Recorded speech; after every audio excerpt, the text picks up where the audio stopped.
Ife dị mma maka na ife dị njọ dị njọ ife dị mma maka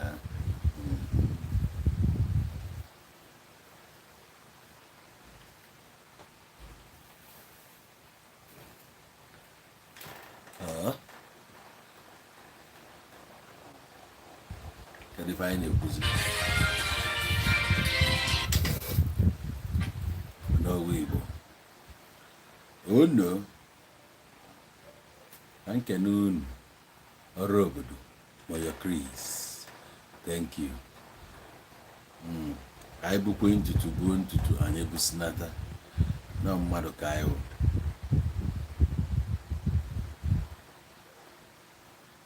now happy weekend Anton Bernard Anthony Nwiru yes na m na-abịa Turkey Diego Makati even killing ma Uncle Prince Anwukwe I've been around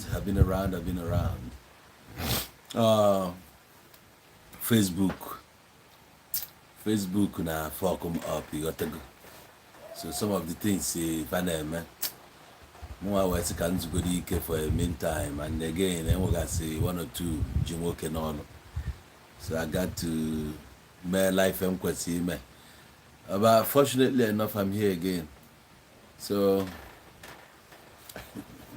thank you don't cut hair thank God and my cut kwa no I won't say isi yaru obele you know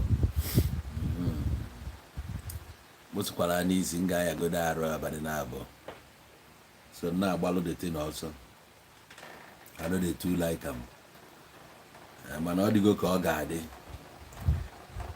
I think I can unu and if I'm be alobo just can try go to Facebook malo mala afa na ayi mafaka na ayi ya get go so can na watch fa maka na ana go bala fellow ka bulala ana abụ na-eme video you know because of violation nwete na Facebook so Facebook will block one everywhere block one na my broadcast that I get anywhere and that circulates in my videos and I work with Melo just because of that report to news on Junior Pope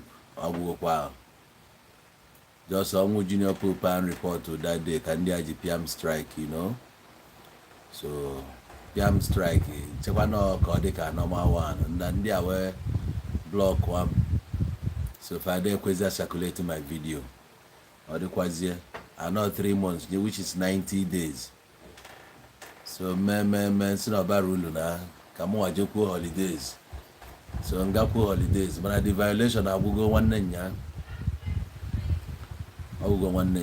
and also can pass a message to ndị ilo na without Facebook na ya ma na-elini na ya ma nọzi ndụ ndị na-asị I go and look for what to do kapa ma na anyị dịkwa ndụ na before Facebook jidi na anyị na-eli ndụ so Facebook anọzikwa na anyị ga-adịkwa so ndị a na-akọ pete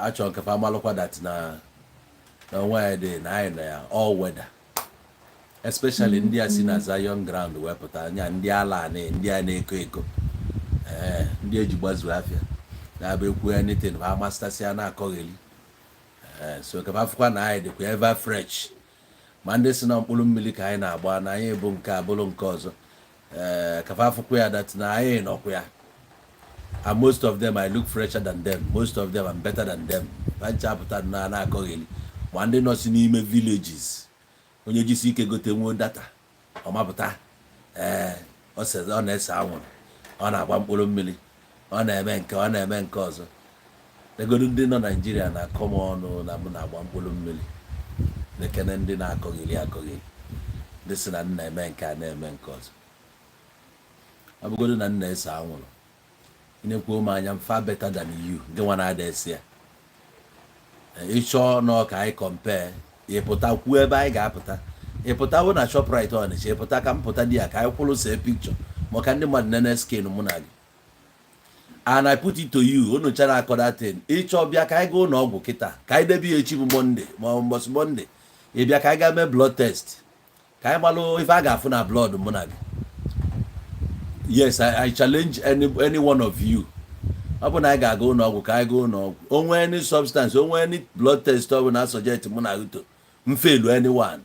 Everyone could look where gets in here. Mo anything at all. Kaijeme test. Any of you, any day, anytime. It's a big challenge. 500,000. I'm an MSN nigga balego.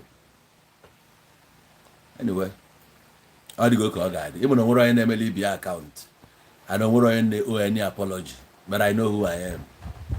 You know? So, how do you go call God? If any name no bebo, fem for bono kosi, so if any nasena kosi so yamanaro, because I will need this light. I'll try as much as possible to put the volume down.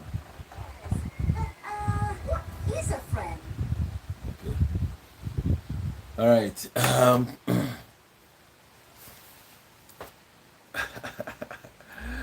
In a Kwoku Okija PG and the native doctors, what about them? Who cares about native doctors? Who cares about them? If I try Okija, Udo di Okija, Kifeni ne di okay. Onye ọbụla bụ onye Okija na-eme dibia malụ onwe ya nwere ndị nke na-alụkwa jango fa malụ onwe fa, so is their problem. Fa sort onye out so that na ndị na-esi mba abịa Okija na farmer fall into the wrong hands, or if I name to sanitize area. Okija bụ a very big town, Okija bụ a very big community, so many things name, but because of the policies and the knife as well, the Vegasia Okija is very easy to govern. Manobu no one ọbụna ga na-enye Okija afọ ọjọọ. Ndị Okija ga stand up, stop one. So ya kpatara na elu ọ dịka esi na mgbe ụfọdụ na ị na-anụgasị fedi anya na Okija. So anyị nwabụ ndị Okija, anyị na-akwadokwa ka eme ka sure na sanitize the town of all the bad eggs ọ ndị na-ewetala anya afọ ọjọọ. But either way, we are still moving ahead. Actually, I'm going to opportunity I can connect Onowu Igbo fans in the Ninabia Onowu Igbo TV. And so, thank you for holding on for me. Thank you for the love. And well, on the phone after a while, when from online, they showed concern. Na kaife names arodikwa. Udo dikwa na yada fuze. Ayanuroni, ayafro your video, stuff like that. As in come known, I appreciate. Thank you for checking up on me. Thank you for showing concern.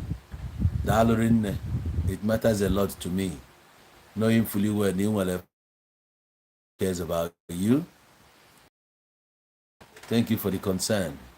Thank you for checking up. Take your own time. And you checked up on me. I so appreciate. Now let us look into if I will this afternoon. The promise in Malobo that na kita ampugo na my violation. Na nge bidokwa na akokwe back to back as we used to. All right. The last time when nga na abiakwa, but that thing continue. So but finally now, when you check if I found us no one then ya campo na return. Udo adigo. So dalon rinne. Now, since all this while, I see so many videos I forgot say, but due to if I know I couldn't do anything about it, more quit something about it, but I have to go so many things similar ranging from the governance and stuff. All the times with a local government election in Anambra State. I've been calling out on the governor to conduct a local government election in Anambra State, which you know very well that ever before he came into power, the one never conducted any election. The previous one will be to be Emery election. So those things fine facha na nyamaro if fine but I am all of man with the way fasiaga no nwere anything game can ọchịchị a dividends of democracy go all the way to the grassroots. It is never gonna happen. Governor Biazia well few roads na each community. One brag ni arụrụ ụzọ dị ona mo ni a na-eme nka ni a na-eme nka mo nke ọzọ. So mo ana ndị nọ na ba anya, nobody is talking. But at the same time, I cannot blame them, because most of them are exposed to how things works. So it takes the people ndị pugolo apụ fụ ụzọ fụ ife bụ local government autonomy mmanụ that na bụ na ka challenge on a normal ground. Now some of these local government elected officers like local government chairmen, they have that ability to outdo the state governors in some areas, especially in infrastructure. He never govern anya ka ọ bịa tinye infrastructure n'obodo. He can never do it. Omemia. That's why uji dị mkpa na ga-eme ka eme election. Ka state government focus on all state government. Ka local government focus on all government on a local level.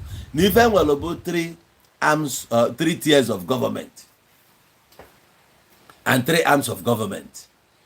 3 arms of government: federal, state, and local. 3 tiers of government, was the judiciary, legislators, and whatever, and executive. But this very one, I like in the fact na Supreme Court yesterday rule to the favor of local government, where their autonomy. Now na federal government they release ego and they release here straight into the treasury of the local government. Obviously, and governors get lutu. As a matter of fact, tomorrow being Saturday, an election of local government officers, local government chairman, na Delta State, here in Delta State. Na Delta and Anambra State, but Anambra can never emulate something good. They will not. So Governor Chokono Dike name everything.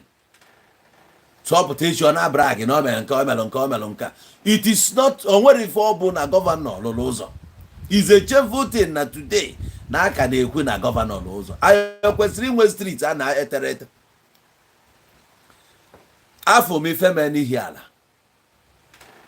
Ndi hiala na ege ihe nnewu. Ọ bụ na ebe onye hiala na anu ife nnewu. O nwere ebe a na-akpọ afọ igwe. O nwere ebe a na-akpọ afọ igwe. Wee kpọọ onye ụzọ igwe. That afọ igwe junction. Balilo Eze Ego Road. Pounds and dollars Eze Ego Road. Pụzi na Ọnịcha Owerri Road. Egosi ife mmiri mere ebe a damage enya. Onye attracted that project bụ onye galụ na House of Rep bụ Pascal Agbodike. I fụrụ ụzọ ọrụ under how many months ụzọ destroy ya. I na-ajụ, what is this? Gịnị bụ ya? Onye anọrụ 8 years na State House of Assembly, complete 8 years, and honorable as I think Deputy Speaker of Anambra State. Deputy Speaker of Anambra State for 8 years. Oputakita ga House of Rep. If you are going 4 years. Now follow. Ije na bennia. Nothing. What you have there. On the na Poputa Niger represent. Man puta ki against them. If you go onye bu no ya say, why are you saying this thing? Why are you? If na on most times hide our problems. So instead of calling out, you just allow them. Nyadi like that. Because now these people feel now you are talking for. Even most of them they're very stupid. Most of them, their myopic state will never allow them. They cannot breathe. If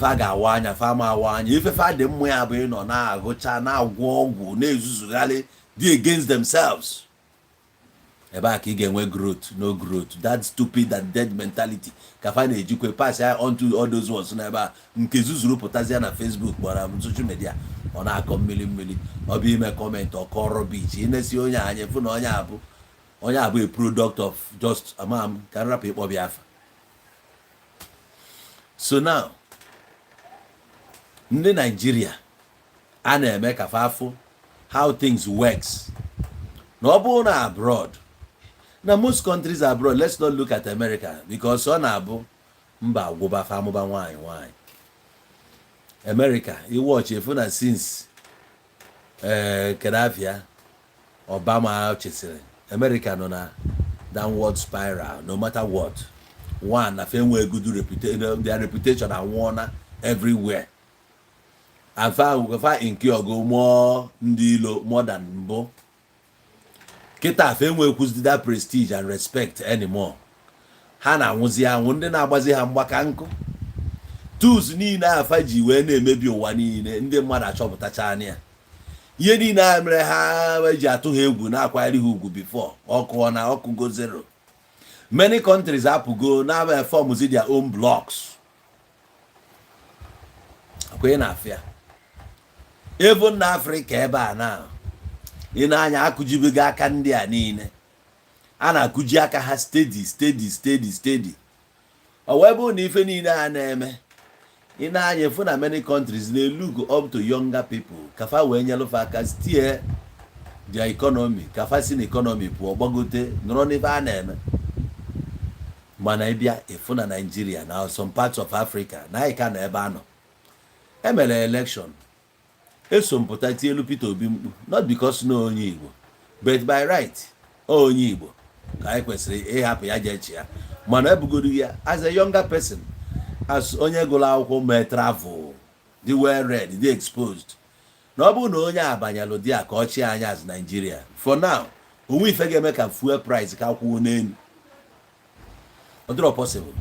Ọ bụrụ na Peter Obi balụ dị a, anyị ama agba fuel karịa 400 naira now.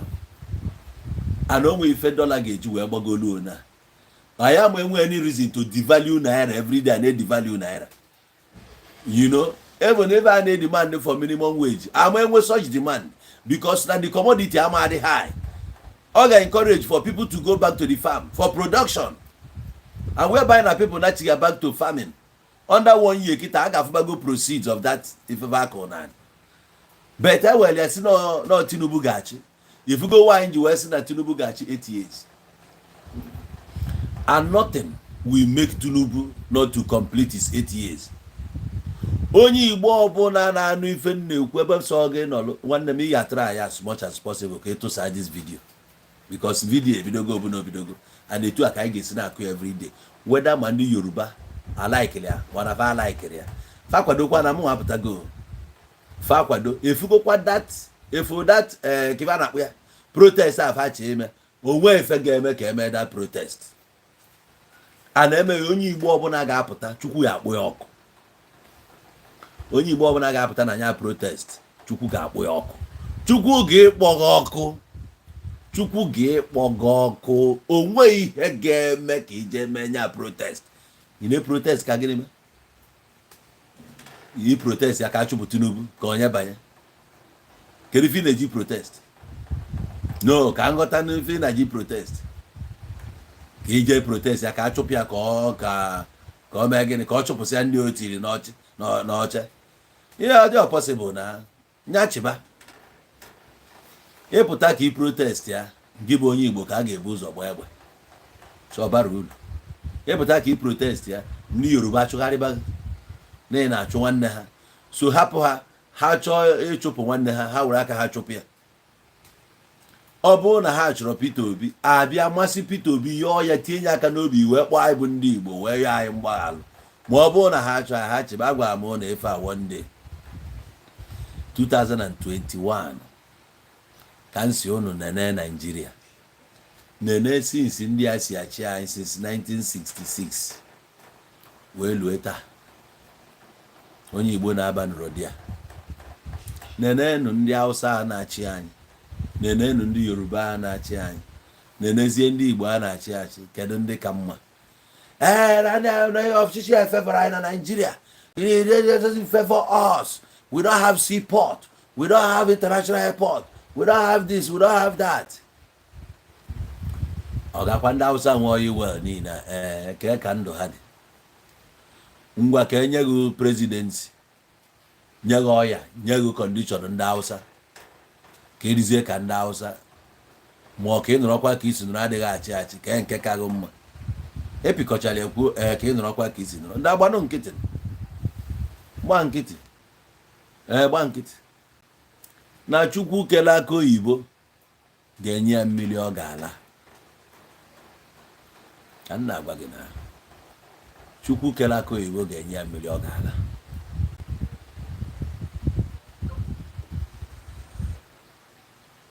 Abadu na na agbagharị. On your mandate we shall stand. On your mandate, on your mandate, on your mandate we shall stand. Onye Igbo akwado already. Know him fully well na ụgbọ anụnwa ga crash on the way. Ọ bụ na Nigerian youths bụ ndị dị serious. Na-ege ntị, ọ bụ na Nigerian youths bụ ndị dị serious. The place for the worst youths bụ na Nigeria. Anytime ihe dị aṅa na-eme, ndị afụ na ya bụ opportunity fa ga-eji wee mee onyala ka anụ onu fa akpa. Oge emelụ I can breathe na America.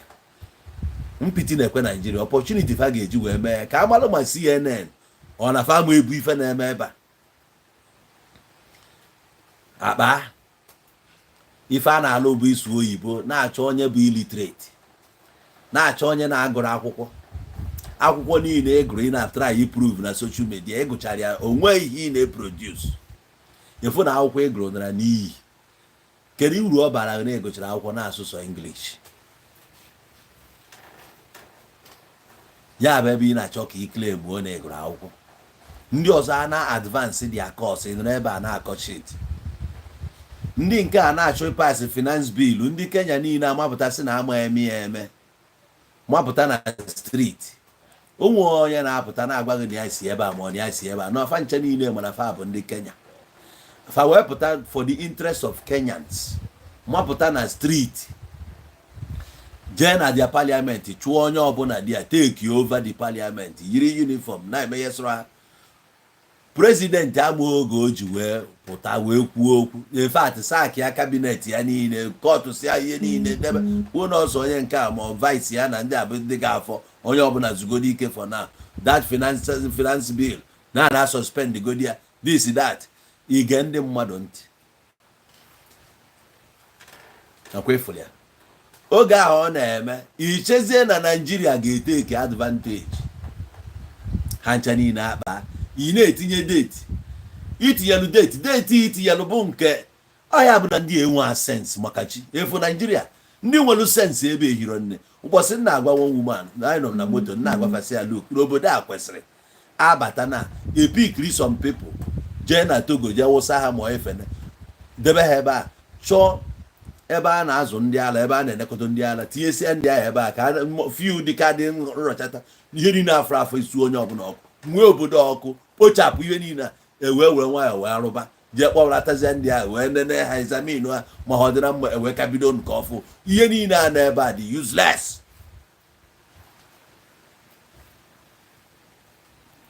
Na kịta ka ha na-akọ ha support bago Burkina, ha support bago Burkina, Mali, Niger. Ndị a niile ekwechirigo kwuo na ha chọzide bụ ECOWAS, kopuo onwe ha na ECOWAS maka ECOWAS bụ sanction bịa ya ECOWAS led by Tinubu led by West na-agwa ihe ọ ga-eme. Na edo onye na-amacha na-akwado ije ọgụ ihe si ebe a kpụrụ sojas je ọgụ na Burkina mana Common Sambisa Forest ka ị na-emenwuru ihe dị na ya.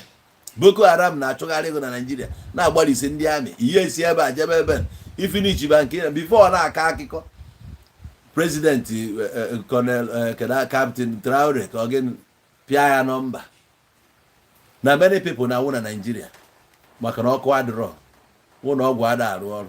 Ha buru ụzọ na ya bụ crime against humanity first. Ha jeje deal with their issue mana ọ bụzie na ha decide na-achọ ibu ọgụ bịa ha bịa na ha na ya na ha da akụja. In fact, ha esigo na ECOWAS kopu onwe ha nke na ECOWAS na-agwa ha na ọ dịghọ possible na from that date ha kwuru okwu a na ọ ga-eteki 1 year before fa wee consider before fa ya a na-agwa na hapụ gap n'ebe a na-akọ bụ rubbish. So these three people na wee chigata wee form all their own alliance nke ndị Sahel n'ọlụ onwe ha efu ka ha si wee pụọ n'ọlụ onwe ha na-akọ nkọgheri ya na-akọgheri. Because na ndị a bụ ndị na-eche echiche before you know it na everything about them may change. Ọkwa Tinubu jeje sign ka ebubata ebubata kibe a na-akpụ ya ọka kịta ọka anụnwa a na-ekwu bụ ọ bụkwa organic nọ GMO nke bụ na ịkọcha na ịkọba kọcha mgbe ya akọzi na-esi bịakwa elesi gị ọzọ maka ọnwa ezi uru ọ bara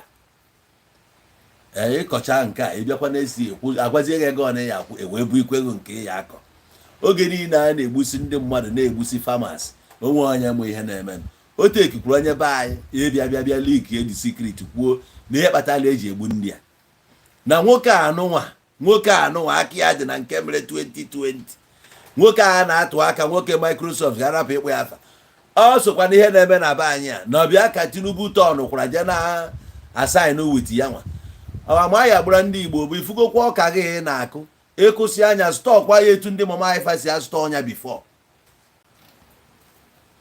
stọkwa na etu esi astọ ọnya mbụ ịmakwa ka isi ya na-apasị meseji na-apasịrị ya ndị nọ n'ụlọ nọ na-abụ akọsi ọkụ o nwere nke a na-eweta makwụba n'anya ọkụ debia dị akaba wee nwee ike ka ọ ya na-esie nọ ya kpatara eji wee were ndị Fulani seti ọrụ efife a na-ata atagbusi ibe niile a those key people bụ ndị ama ama na-akọ ugbo a na-atraki ha elu a na-egbusiba ka ọ ya wee gbusi ya ndị ọzọ agba ọsọ eteki ova sie na afọ ozi nnirie ha wee bubatazie nke ha ihe a niile bụ etu ha si wee planụ si ihe niile ha na-anọ de skript akpọtazie ndị a dị ụtọ etu ha na-esi eme boroboro at a point nwezi ọnụ okwu nwezi ị ga-emenwu ejide ego na amụ ndị anụnwa dị smarter than us mana ihe ọbụla anyị na-eme anyị na-eje depend ya on them ọ ya bụ na ị na-agwa onye be anyị use kene brain go chee echiche sometimes mana unfortunately religion na kọọlụ ha sense na o nwezi onye na-eche echiche ka mmadụ n'obodo a onye nwere ike ịnọ ọgbakọ gịnị mere ife a ji eme they can never think it as long as ọ bụ onye be anyị sense ha niile adamechi ya ha na-akpọzi ka zomo na-ezuzugharịsị ezuzugharị onwe onye nwere echiche ha na-afụ ndị ọcha na ha dị superior ha na-afụ ndị ọcha ka ụwa ha ya ka gị na onye be anyị ga-eji kwuo okwu asị gịnị ka ị na-ekwu ewepụ onye ọcha akwa onye ọcha wetara gị akwụkwọ ọkwa onye ọcha emelụ nke a na-etinegodo ụmụ anụmanụ a ọ na-eskuulu ka ọ nyere gị ọ ihe anụ wee na-agụ kịta ka ị dị hapi na-enyere gị skuulu ịbụ idiot ihe a enyere gị ka ị na-amacha na ịgụrụ akwụkwọ ịbụ anụmanụ ịgụrụ akwụkwọ gụchaa ka e gosiri akwụkwọ niile a ka ihe na manufacture ị ga-esi ebe a pụọ na Aba efu nwa aka nọ praịmarị 5 efu nwa nọ JS2 ka oge dizaịnụ ọlụọ ife ọlụ bupụta onye ọbụla na-akụ aka na-eti ị na-enezi anya ka efu na university graduates ya agbakọ mmadụ 10 rụọ wonders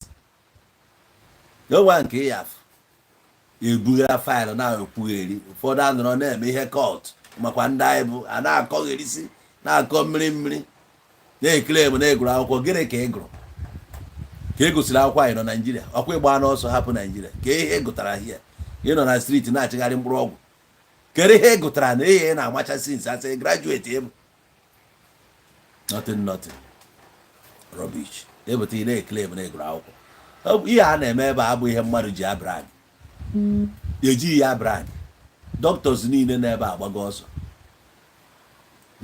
you can't survive here onwe ihe a na-eme ebe a bụ ime ọhịa ebe a jungle anyị enye n'ebe a bụ just etu a ịpụta n'ụzọ nke na-ekwu okwu onu ya na-aba nwere nwaanyị mfo this morning nwa agbọghọbịa ya na keke na-aba mba onu nke nwaanyị na-efu iko wee sịọ ya mụ na anyị onye a na-aba mba ka anyị na-egodi ka ife ọ ya eme afta ka ọ bacha mba niile adọcha kirikiri o nwekwa ihe ọ mere ị na-eji ike ala ise ebu were ya jebe ebe ị na-eje ma ihe mere na kịrịkịrịkịrịkịrị egwu onye anọ frustration na-enye ya nsogbu ọ bụrụ na mkparị ka ị na-akparị ya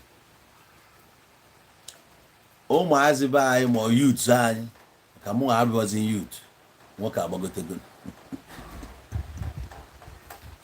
ụmụazị be anyị enweghị ha chi oge niile a Kenya na-eme nke ha ị na-eche na ndị a ga-eji opportunity ahụ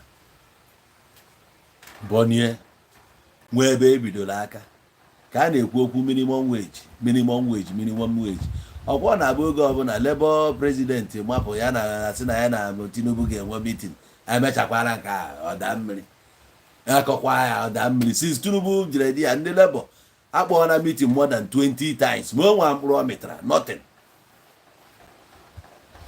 So ndị niile aha a na-achị achị ahụ ọ na ha wee nwee ike ịgwazi their president you see na ya ma emezie. In fact na a ga-anọ 1 month shut down. Ha ya ekwuni ya ka ịghọta na ndị enwe a sense suffering and smiling nkịta onwe ozo efere ọnụ oji a smile fela ebe ọ bụla ị nọ. Kenya na-eme nke ha attention niile aga na Kenya iwe na-eche Nigeria ga-eji opportunity emeka oge eme ensas ha mecha mịta mkpụrụ even though na-agbagbu ndị mmadụ ha kwesịrị ịma na ọdụ ihe ama again na polisi ama try ịgba mmadụ egbe again because na case ya aka nọ. That same case na aka 3 people win against Nigerian government in ECOWAS court. Nwanne nya ka eme the ruling either nwanne nya or yesterday came the ruling in favor of those 3 families. So how many billion or millions Nigeria ga-akwụ the families? Ofu bụ ndị Yoruba ebe ọ na obuka ndị Igbo. You watago? If that Nigerian government the shameless ebe judiciary Nigeria na enwere ike convict the federal government over their brutality or on their brutality over their citizens.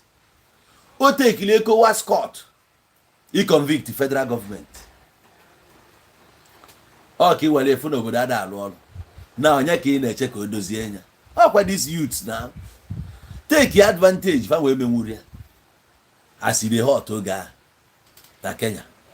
Gba na akpa ebe aka o kwesịrị nwuru ọkụ bido na Lagos ọ na-efesa. Maka ndị ebigodo gị na Abuja mee ya somewhere ka eme ya nwa obere n'ugwu Awụsa n'anya fụ na ndị mara adeje maka na afụ aka ndị Igbo bata apụta na debate ya why ndị Igbo ji gba nkịtị ndị Igbo kwesịrị ịgba nkịtị because Igbo ebe na akwa of this bad governance for many years anachi Igbo ọchị. Ndị Igbo wara anya ndị Igbo ma ihe ewelu n'oge wepụ anya maybe ha na-eme mmalụ that na with time n'oge choku ndị a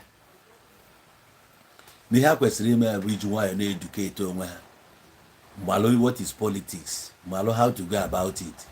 N'ihe niile a na-eme nwere touch of politics n'ime ya n'oge ya eruo oge eruo ndị anụ ama amazi what to do next. Need expertise onye Igbo need brain onye Igbo Igbo balụ n'ụlọ mebe onwe ha their business take the commerce banyezia mebe ha na-eme megide wee luzie na onye Igbo nwere reserve na etu ọ dị kịta ọ na-eche okukwa mana ino dey too show we dey show much side ndị Igbo mara ọ bụ na ọ na-eche oku ọ na-eche oku ọma no mana all this worse na side ndị Yoruba na side ndị a efolia which na-ejegide ruo na Lagos na Igbo akpachigo Lagos.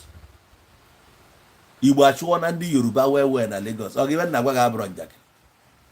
Igbo achụgo ndị Yoruba ka anyị bido na Surulere na mainland. Anyị bido na Surulere population ndị Igbo nọ na Lawansin kagodo ndị Yoruba. Ijesha Tedo Macha Kilo Aguda Koka Bode Thomas Adenira Ogunsanyama gbadaba ime ebe a niile itire Igbo dominate dia ebe a niile mkpọrọ afa were anya wedene Bode Thomas ahụ ma mgba ndị Yoruba Igbo ebilichaga ebe a niile ọfịs siri na ndị Igbo ji Clegg Street yo ụmụ kiba na akpụ ya ma Teju Ocho dabụzi Teju Ocho ka a na-ekwu ogologo ebe a niile ndị Igbo ya dominate gị wegharị ya were ebe a Surulere niile. Even munchi ahụ bụkwa their heart inwe anwa si Lawansin isi ebe a na-eje Idi Araba jebezi Idi Oro Igbo nọsịkwa n'ime ebe a na-achụpụ ndị Yoruba aba alụpụta ụlọ nwere Yoruba ya kwụnwe ụgwọ ya ndị Igbo ewere ya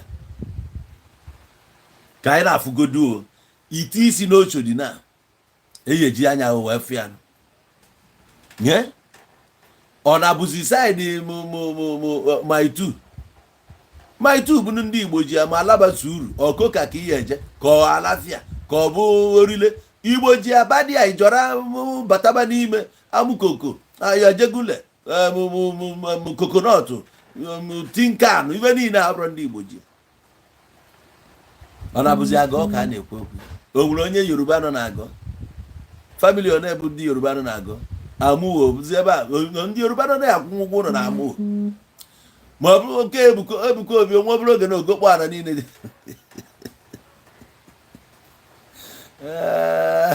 nwere oge ọkpakọrọ ala niile dị ebe a join kwuo olu nke chuzi nji ijecha chịkọrọ saịdị anyị ga-Ebuka mekwuziri na-ego ụka Ebuka na-egokwuzi ụlọ ụka o egokwu ogo ala duru awa chere obi mmasịrị so Igbo ewurewego ebe a niile a na-emekpa ndị Yoruba na-achụ ha na-achụ o nwere oge oyi eruo na o nwezi Yoruba ya afụ na Lagos ya na-agba n'ahịa ihu ya n'ahịa ihu ya ebube na Bible any place you shall set your foot upon there I shall give you.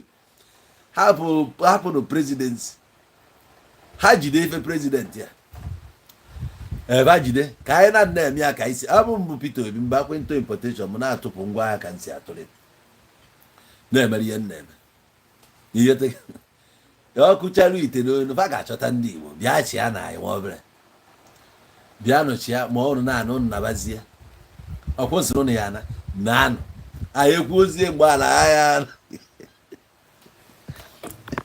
asị kwunu chọrọ referendum ekwu na ya chọzi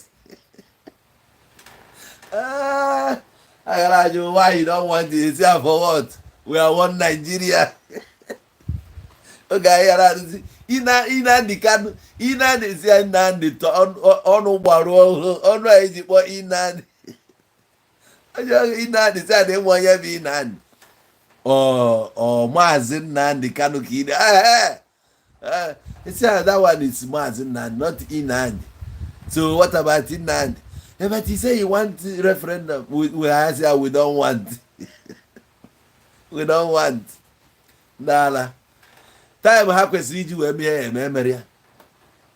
Onye Yoruba ha fi na nwanne ha nwoke aba ego no ya favor iche. Kedu ka o si ya favor?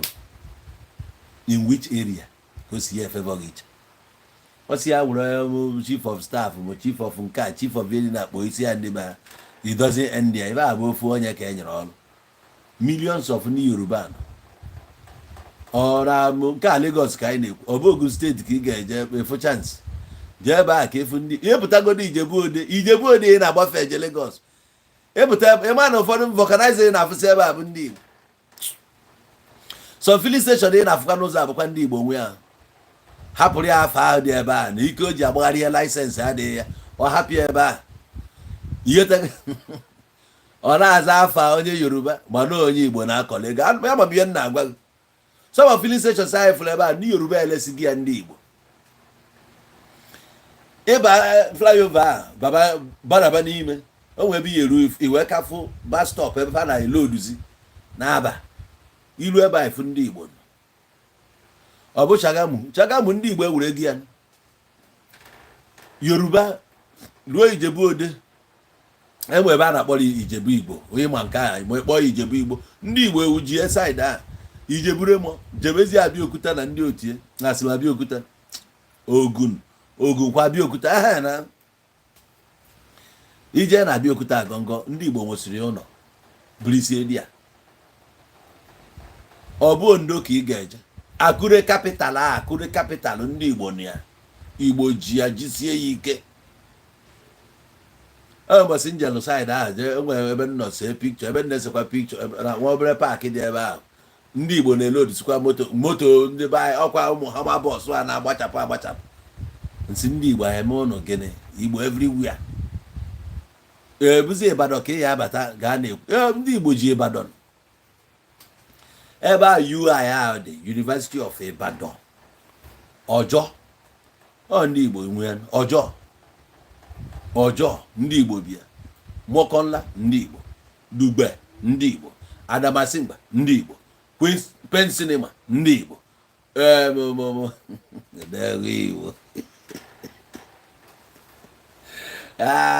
Molete ndị Igbo Agodi ndị Igbo ụmụ a niile bụ Igbo jitie ọkwa onye Igbo bi ogoro ofu ụlọ kutuo ya rụọ ya n'elu ya bụ ụmụ development ị na-afụ ebe a ndị Igbo ọ ha lụsịrị ya ọkụ gị ka ị ga-eje taa afụ ya ndị Igbo jee di ya okene bụ ndị Igbo ji ya ọfọma kwara etu a ka m na-agwa gị ebe niile ha nwa na-anakpụzi anakpụ na-anyụ ka ọkụ eche na onye abanye kịta ka ọ revive onwe ya ọ na-revive onye nwe ọrụ ewelugo ọrụ onweghị ị ga-emenwuzi no chance for them akwa anya mmiri na-awazi ha ọnụ na akwa ka ha na-ebe ya crying so ihe a na-asị ndị Igbo bịa ka eme protest enwekwuru onye Igbo ga-apụta ilo si na ọ na-eme protest maka ọgịka eji esetụ ụka esi ya onye Igbo ihe abụkwa election ihe abụ a na-akpọ ụka end ya bad governance ọngị ya end ya onye kwuru na gọọmenti adịrọ mma anyị nwa ga-ekwu ka ha nwa ga-ekwu ha ma na bad governance anyị afọ anyị as bad governance ife a bụ the best government so far on his mandate we stand. Tinubu ga-achị anyị for 8 years ọkwụkwọ akwara ya onye Yoruba kwado ndị Hausa kwado anyị nọ Nigeria onwe anyị ga-agbara ibi ọsọ we are not running away on the mandate of Tinubu we shall stand for 8 years sai baba the APC chibana anyị nwe onye Igbo ga-apụta da protest eme ebe nna na Igbo ebe a eme ichi protest bidogodu na local government gwa gọvanọ nọ ya mee election onye ahụ nọ na House of Assembly ndị ahụ na House of Assembly na-eme iwu jụọ nọ ha how far members of House of Rep niile ke ha na-rep ke ha na-ewenata senators anyị niile ke ha na-eweta na their constituencies ebe a ka anyị ga-ebido mmadụ anyị arapụ ụnụ ya na-agba ọkụ jebe ịchụ oke ịghọtago ị ga-ebido n'ụlọ anyị ga-ebidogodo n'ụlọ ego anyị na-alụta kedu ibe eji eme anyị n'ụbọchị a nwanne nya ka ọ gị n'ọgbụ junction ka trela bụ simenti iji kwọgbusie ndị mmadụ why maka ndị na-achụ tax na Anambra steeti gọvanọ ma about them o nwere ike o nwere agency na-afụ maka datin agency a bụ gọọmenti agency na-alụ jango anụnwa na-alụ so o nwere nke bụ na ome ndị Igbo astand ya ka ihe a mechiri were ihe nụrụ why na ndị be anyị protest against these people after ka nke mee na ọba mesi gbusie ndị mmadụ ana anyị ji anya ya afụ ya ugbusikwe ndị mmadụ n'ọgbụ agbachite nkịtị faisi aka n'ọkpa nothing o nwere ihe a na-ekwu ọ bụrụ na ha ekunigo mee protest mana abịa emeba protest nke na-eme na be unu na-eri isi ndị mmadụ those people feel na fa dị armed ọ bụgodị na arm afa wit even na fa nwee gọọmenti backup maka na fa ji uniform na-adọka tiketi bụ emblem bụ afa gọọmenti so ha fi na fa nwee backing ọ ndị anụnwa bụ ndị a ga-ebu ụzọ wee batụlọ ịchọ ka bad governance end because na dị ya bụ gọọmenti we are not bad way ka fa ji achị anyị we have to start from there. Yes, a ga-ebido ebe a ka mmadụ dị free i protest ya na enwero security na be ejebe government house gwa government that they are not doing enough to provide us security ịmana ibidogo hapụ nke ị na-eme ijebe nke Tinubu hapụ ya emebe ihe ọ na-eme ndị Yoruba kwado ịchụ nwanne ha achụ ọnya oruoru ha apịa di ya na ha gụrụ anyị egwu na ọma ndị etinye ka ha ya stand ọmọ Igbo anyị bụ ọmọ Igbo na ha bụrụ ọmọ Yoruba ha mebe nke ha nke anyị na-eme ka anyị fesi ebe anyị dozibe ebe anyị onwe nke anyị ekwu bịa na be anyị Nigeria ha mebegodu ha mebe n'obodo adịghị mma ka Nnamdi Kanu okwuru okwu ya asịsị kpụta ya ka egbuo obodo ọ na-adị mma Nnamdi Kanu ewepụta mgbe Nnamdi Kanu pụtara 2011 2012 ọ bụrụ for one Nigeria ka ọ na-ekwu go back and see na Nnamdi Kanu was advocating ka edozie Nigeria. He was advocating for a better Nigeria, for good governance. But ihe niile asị mba why o ji eme nka emegide nwoke wee kwuo okay fine si mee referendum na aka ndị Igbo na-alụ onwe ha na Igbo wants their own state because now staying with this country Nigeria means na a ga-anọkwa like this for millions of years to come, no development. Na ọ bụrụ na ikwe ka ndị a na let them develop in their own pace. Must we be together or if I go yet asị na okwutere ya that's why he ended up ebe ọ nọ kịta then na-apụta kịta ka onye Igbo bịa join n'okwuo na the government adọrọ m For how many years Igbo Kuli again? What did you do? You did nothing. For the same reason, Kanina the Kanu Juwedi incarcerated. For the same reason, going on at DSS till today. And you're expecting another Igbo person to come and join you? It's not possible. Do your own stuff. Go and fight your government. Go to Abuja, tell Tinubu that you don't want him. We want Tinubu to remain there. As long as we remain Igbos, Tinubu must continue and end his presidency for 8 years on his mandate, which has stand. Nobody should lure any Igbo man to this protest. Be you who, whether you are an influencer, a celebrity, whatever you call yourself, do not even in your wildest dream try to lure any Igbo man into your rubbish protest, because no Igbo man, as long as I live, I will not allow any Igbo man. I will carry this campaign to every nook and cranny of Nigeria. No Igbo man must come out and protest. We must focus on our lives. Where Nigerian government dumped us, we are there nursing our wounds, and there we shall remain. We are not coming out to protest. If you like, not you say 29th of August, or imagine you, if you have sense, are you going to put a date? You are putting a date so that the government you want to fight against will recuperate. They will just recoup, make their own plans, just like what we saw before. They went and mobilized do I call them hoodlums or what? They came and started attacking protesters. And now you are giving them date again. You think you have sense? You don't have sense. You have nothing upstairs. You are supposed to take them unawares. But look at you giving them date so that they can prepare fully. What can you do? Now those ones who they think will be the leaders, they will call them aside now, talk to them. They will even train their own police who will come against you that day. All the strategic places where you want to come, that's where you see them mount their police.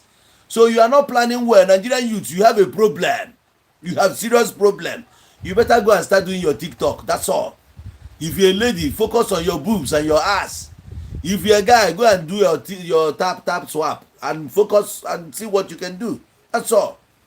You are there to protest and the bad governance. If we are this, is that not why when Peter Obi came out, didn't he win? Why didn't you support Peter Obi then to reclaim his mandate? Tribal sentiment will not let you. We sing tribalism, nepotism, this is zim. At the end of the day, who are the victims? Who are the perpetrators? You, even you as a youth who is crying today, you are the worst person. You are the worst. You fought Peter Obi because he's an Igbo man. You didn't think of your children. You didn't think of your future. You think that when Tinubu enters there, because he's your brother, is from the West, that things will be fine. He has entered. Enjoy your Tinubu. Enjoy your Jagaban. Enjoy him to the fullest. Any Igbo man that will come out from this protest, no Igbo man will come out. Whether Igbo man from the southeast or from south, any Igbo man that will come out that day to protest, if Yorubas want to protest bad governance, go and protest. Yes, go to Lagos and see what Sanwo-Olu is doing. Go to that first local government, see that he's undeveloped. He doesn't want to do anything there because he's dominated by Igbos, because he didn't get vote from that side. For the fact that Igbos didn't vote him, he doesn't want development to go to that place. Tribalism. Igbos voted for Viva Roads for that reason. Imagine them. We know everything that happened during the electioneering period. We stomached it. We didn't want to complain. We just were like, okay, fine, let's see. Because we know that we Igbos, we are everywhere in Nigeria. We are everywhere, and we cannot risk our lives anymore. For what? We can't. We have cried enough. We have been crying for how many years? Since 1966. We have been crying. After the massacre, you went to war. You did everything possible to annihilate the Igbos, but it wasn't possible. And Ebu Achala. Achala Neto. Yes, what did we do? Nothing. And after the war, what happened? From 1970 to date, you denied us a shot into the presidency. Fine. We know how Okadibo went.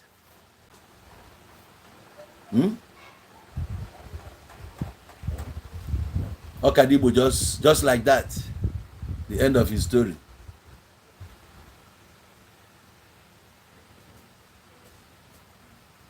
We know everything. We've been crying.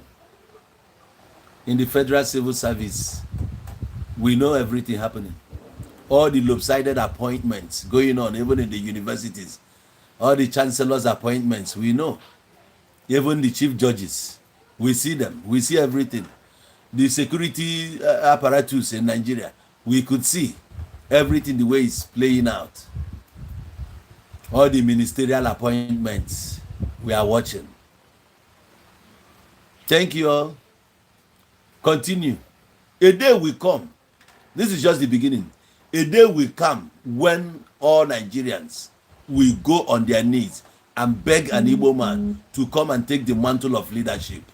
It's happening everywhere now.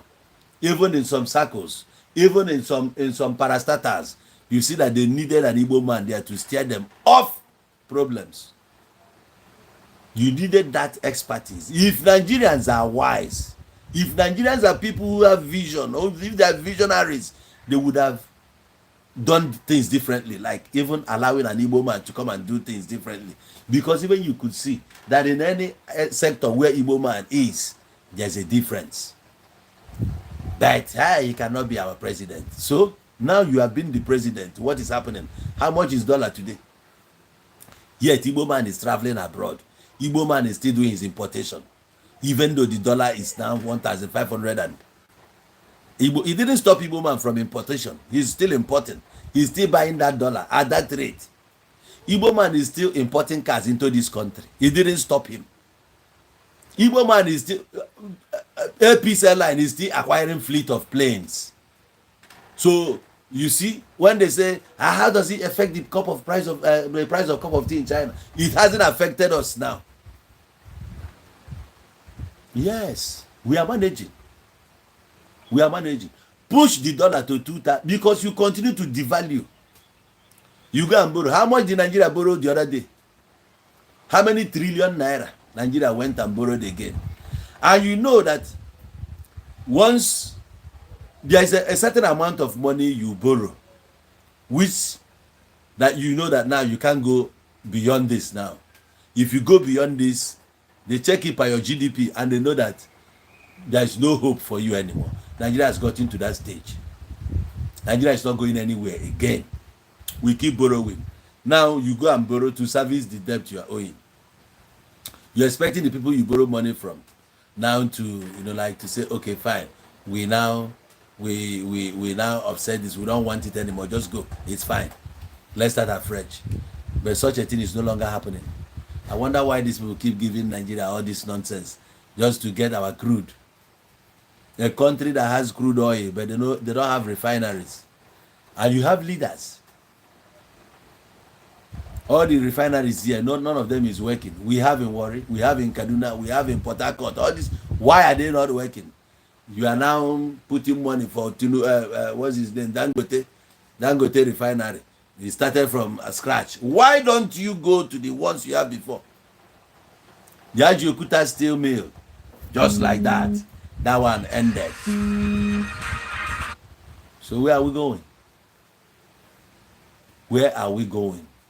And where is Igbo man in all these things?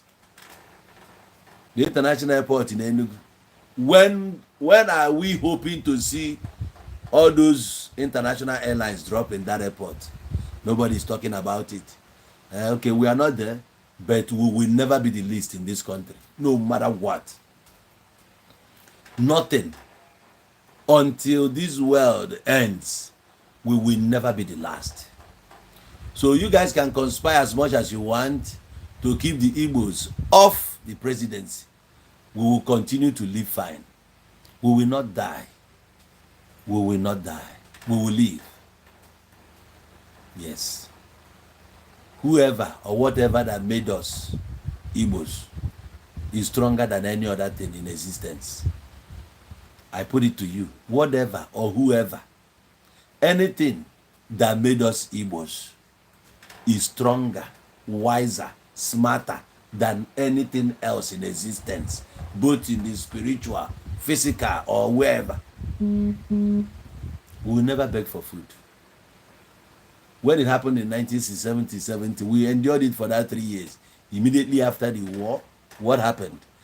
Igbos still send their children off to England to study in Harvard, Oxford, wherever, Cambridge. You go, the records are there. Even though they were sorted out with 20 pounds. And then, look at us today. 20 pounds. We are now the children of those ones who were given 20 pounds. And see how far we have come. With 20 pounds, our fathers didn't die. Our fathers went to work with that 20 pounds given to them. Just few of them, not all of them. Few of them. After a while, what happened to Savannah Bank? What happened to ACB? Is it today we started suffering all these things? A lot has happened in this country, Nigeria. But you guess what? Igbos will never come out that day to protest. If you like, make it next tomorrow. Fix your date. Any day you like, fix it. We don't care. We will never protest against this government. We will never do it. This government is good and this government is progressive. This government is the best. Tinubu is the best man so far. Tinubu is the right man for the job. And Tinubu must complete his 8 years in office. Nobody, no power, no force, nothing can challenge him. Nothing can stop Tinubu. Tinubu will continue to be there. Except he's no longer alive. He's the chairman, he's the president and the wife, the first lady and whoever, whatever. He's there. Arachabukwano. Ndi Igbo ya bi me protest. Echi ebule agba onye Igbo. Ai mo emi eme. Onu kwado protest na ebido ya. Bido dia na Ojota. Mo na Obudu. Ketu. Alagbere. Ikorodu. Jenu bido ebe a. Obuno na obuno ni Ikoyi. Bido ni na Ikoyi ma obuna kiva na akpo ya Lekki. Bido ni aside a. Onye Igbo apụtakwana ebe a. Iburu onye Igbo anwakwana anwasịrị na kpọkwa nwanne gị nọ na Lagos dokwa anya aka na ntị ekwukata onye Igbo echi ekwudu na datin efesakwana ya end which government why geji end ya why geji ga end ya end ya ka ịkpọta Obi ekwetara na enyi ya Obi ndị a na-asị end bad government onye a ka eme ya ka Tinubu amụ ya eme onye gwara na onwekwu ya ama ya eme ya unfortunately na ya dị sorry Gbona kichoko kwue etu aka ọ ga-adị kpọkwa nwanne gị nwoke nwanne gị nọ na Lagos nwanne gị nọ na Nigeria kpọkwa ya na phone gwakwa ya emekatakwa ihe protest ya eti ikwe n'ọnụ echi akatakwa ibe a na-echi ya na social nya nwakwara anwachi ya anya nya dịkwara na Facebook ya nke o ji apụta nye emetụkwana ya ka efu ya zeel ya zọkwa na onye a ọkwa otu aka ọ na-abụ nkwu onye ọ dịka chetakwa ihe mere n'Enugu mgbe nna ada aka na ntị emetụkwa gbaa ụmụ mmadụ ka nchi maka mbidokwa na-ekwu dịka ya sị ana m afụkwa ihe jeka ime na-ekwu ya n'oge kpọkwa nwanne gị echi kịta na-abịakwa ime ife ya makwa ndị anyị bụ mgbe ya ewepụta obi gị agụrọ gị n'elu gwakwa ndị Aba ịma na ndị Aba eme kịta obido ebe a maka a na-eme na ha ada anụ kpọkwa ha na fon onwe nwanne gị ha nwakwara anwapụta na protest ya na-ekwe Aba Chukwu azakwana Aba ekpere ejikwara aka aje bọsasịa ngozi Chukwu batara na be ha Chukwu wekwala onye dị mkpụmkpụ ya ọ nabachiva ọfụma na Aba na-ekute ume ndụ ndị Abịa ngozi bata onye ọbụla ga-ekuni echi na ya na-eje ime protest ka mara ma ihe ị na-eprotest ọ bụ ụzọ ka a na-ada arụ na Aba na ọ bụ ọkụ na-adị adịrọ na Aba ọ bụ gọvanọ ka ị na-enwero gịnị ka ị na-achọ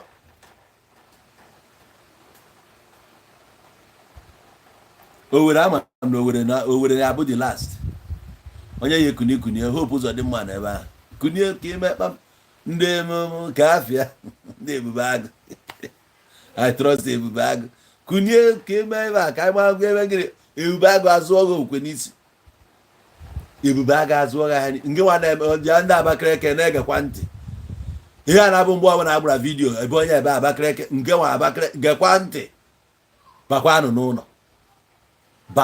n'ụlọ ejikwara aka ujela ata onwe gị ejikwara aka ujele ndị Abakaliki ndị ọzọ afọ ọjọọ kwakwuru onwe gị ifuru protest ya bakwa n'ụlọ ebe chi hapụrụ obodo n'ọkwa di ya o doro anyị anya efugokwa ịza efu Abakaliki agụụ adịkwa na be unu nwekwara ana unu na-akọkwa ugbo na-akọta ya ọfụma amakwa unu asị ndị ọrụ ugbo ife eji nwere Abakaliki enwere Abakaliki rice unu na-akọ ugbo na-akọta ya ọfụma na ndị Fulani na-abịa n'ugbo unu na-eme ọ bụ na unu mobilize ya ụmụ okorobịa niile nyefuru n'ebe nke agbara ọkụ nke etikwere n'ọkụ ya bụ unu were pawa unu ji amegharị eme ya organize onwe unu ga-abatụlụ ndị a bụ na adị free.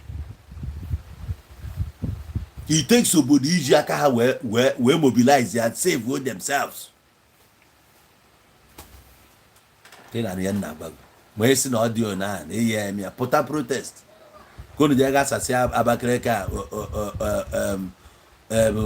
ụmụ ahụ jisiri ike chịkọọlụ ụlọ ọnụ pụta na je echi maka ya eme na ka emebisibe unu emebie nke arụtara arụta nwa obere ihe achịkọtakwa ọnụ n'ala Igbo unu ejikwa n'aka unu je mebie enyi unu anwakwanye ya anwa unu atraịkwanye ya traị Abakaliki anyị mana data Abakaliki enwere flyover ebe ahụ matụkwara nwa mma ihe akọ ya bụ ebido echi na eburu taya jee debe n'ụzọ na ị na-amụ ọkụ emebisibe nke anwakwanye ya anwa hapụnụ ha bido saịdị be ha bido na mgbagobe ha bido n'isi nwanne ha nwoke nọọsọ ndị Igbo ho ka a kpọrọ etu esi kpụrụ Nnamdị Kanụ mana ahapụna ya jide Nnamdị Kanụ ha ya latakwa gị echi ka ebido protest ịpụta akpụrụ na akụkọ oke esi akọ ya dị iche na kpukwenu n'ụlọ onye ọbụla baa n'ụlọ nke Anambra be anyị mma ama na onye nwa ya apụta ilu na Anambra nke anyị nkunie ka ịkwado protest ka Chukwu kpọọ ha ọkụ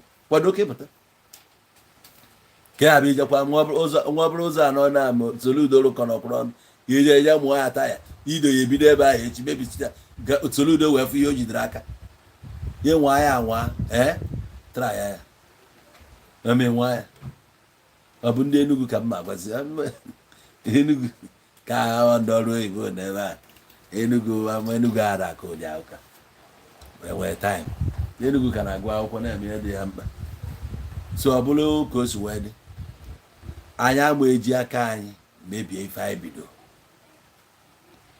onye chi na-azọ onwe ya ọ etu a ka Chukwu esi wee kwuola anyị ọnụ anyị gbaala anyị ọgụ oge anyị nyerụfa way out bụ Peter Obi ajụ ha ajụ ebe Labour Party nwụrụ anwụ na-enwere isi Peter Obi eti isi ebe ahụ nwụrụ ọkụ ha ka na-agba onwe ha wọd ya ha ka na-anụ ọgụ na-eme ife niile no convention so far asị ndị kpakọrọ onwe ha ọnụ nothing siso presence Peter Obi siso presence ya na o kwuru na PDP anyụ ọkụ tie isi na Labour Party abụrụzie ife a na-ekwu Labour Party Peter Obi ewepụ ọnụ ya kwuo si na UK setụrụ Labour Party ewin election achụọ sing ka ọ gịnị ka ọ na-akpọ onwe ya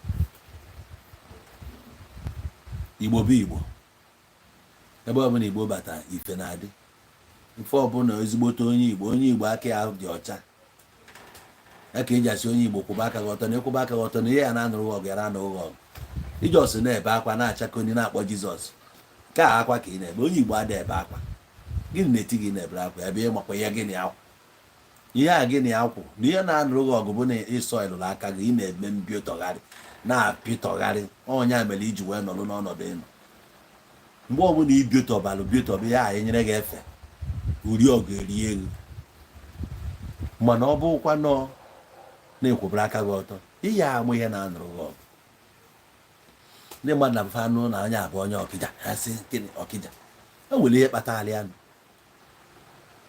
ọzi na ndị Ọkịja bidoziri at some point oge ụka batara I can never forgive ụka mma forgive ụka forgive chi niile mma forgive ụka so n'ihe mebiri be nna m nya anọ Ọkịja ba anya oge mbụ bụ ihe tampa wete onye Ọkịja na ihe ga na fight ga na fight ihe ama ị na-asị na onye Ọkịja na-agwọ ọgwụ onye Ọkịja ada agwọ ọgwụ I dey tell you ihe aghọta ya maka onye ma dịka mmadụ na-egbu trumpet ya mana ọ kakwa mma na-ekwu ya ka onye Ọkịja na-anụ ihe na-ekwu ka ọ na-abịa n'isi ka ọ mara ebe o si wee fall off jee jụọ ese nọ na ndị okenye anọzi mana onwe nke na-anọ ịka dị opportunity efu jee jụọ onye na ọ ga-akọlụ gị ife a na-akọlụ gị onye Ọkịja ada agwọkwa ọgwụ ihe onye Ọkịja na-arụdebe ebe ịchụsa aja mana ihe ama ihe na-eme gị ị na-achụ onye Ọkịja o siri ike bife nụ na egburu onye Ọkịja n'ilo na ihe na-agwakwa kpụkwa ịfụ ma ndị asasi na-agbagbu mmadụ jụọ ese aplanụ si anya mbọsi ahụ ihe amụ ihe ma onye Ọkịja hapụ ihe ama ka o si wepụ iche na ọ na-agwọ ọgwụ o nwere ihe na-eche anyị o nwere ihe na-eche anyị etu a ka ọ dịkwa n'obodo dị iche iche na ala Igbo anyị na-ene anya as long as afago dị kọva adasi onye Igbo nwanne m ihe na-eche gị erike nọọ na unu bidozi arụrụ ana ụka bịaziri mezie ndị mmadụ enwezi conscience chefusizi onwe ha because na believe na ihe ọbụla ị mere ya mgbaghara n'ụlọ ụka agbaghara gị mana ọ dị otu a n'ala Igbo onye ka ị na-ayọ mgbaghara onye ka ị na-ayọ onye imejọrọ ka ị na-ayọ ka onye imejọrọ onye gwara na Jizọs ka imejọ mba na onye imejọ ị ga-apụtakwa n'ọgbọ mgbọdọmgbọ kọọ ka isi wee mee kwuo onye wee gosi na ọ ga-emere ya na ọrụ o wuteghị iwe nara punishment isi ya ọrụ ọbụla nwere ụgwọ ọ mgbe anyị ji wee kweta n'ụka ahụ megheribezie zuzube ka that particular immunity kọvala onye Ọkịja ji wepụ I dey tell you immunity a wepụ nwere ike na-asị akwa unu nwere alụsị Ọkịja gịnị mezi ndị ọcha ji wee mee nke alụsị enweghị ọ ya eme until bịa mee ya activate ọ nọọrọ onwe ya izi mmụọ ide afụkwudi ya anya mana ịkpọ onye ọzọ ị na-akpụ ya kedu obi iji akpụ ya with one side of your mouth ị na-akpụ ya with one side of your mouth ị na-akpọchi ọzọ ụdịfe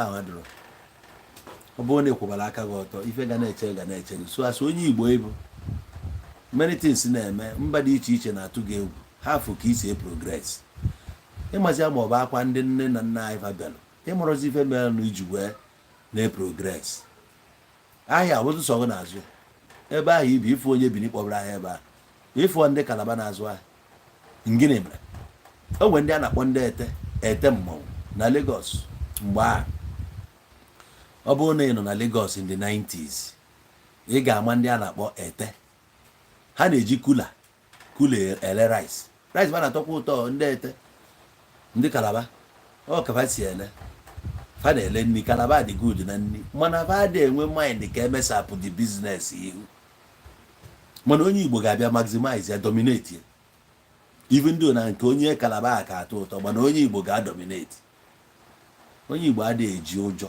eto okoro we don't fear anything ihe ọbụla anyị na-aba ya ka onye nwe backup mana ịma anyị nwere sometimes ịma anyị nwere ya ihe a na-epuchugu mmụọ a na-epuchugu gaba na-eso ọ maka na mgbe aha ya na-eme ndị nna anyị fa na-akwanyere anyị ite anyị ọkụ ọbụkwa anyị ọbụkwa oke ite o wee na-eme ihe onye nọ na-agụrụ gị ọfọ ndụ sị nwa m jebe na onye nna ya dị ili ori na-eji ọkpa agbawa ụzọ ihe ya aghọta dị inu nna gị ụkwụ n'ọkụ nna gị nọ na-agwa nwa m jebe ọ mụrụ na 6 7 kwechiri na ọ nwezi ebe ọ na-eje nọ n'ụlọ ebe unu jebe nwa m ijekwa ije bido sọ kpọọ gị nata ịnata ike ọrịa ka isi eje ana sị nwa m gị jee kwụrụ n'anyanwụ kwụ ebe chiri aja ana mee nka gị jebe ebe ị na-eje ịma na nna gị kwechiri taa gịnị ka ị na-agwa nwa gị ọ ya jee n'ọta jee gwa Jizọs okwu mee nka fupe adịgo ka ọ ga-adị ndị Igbo ya maala unu mma ebe a ka m nwetara n'isi njedebe ka anyị wee chebirizie mkpụkpọ danda na mgbede anya si ya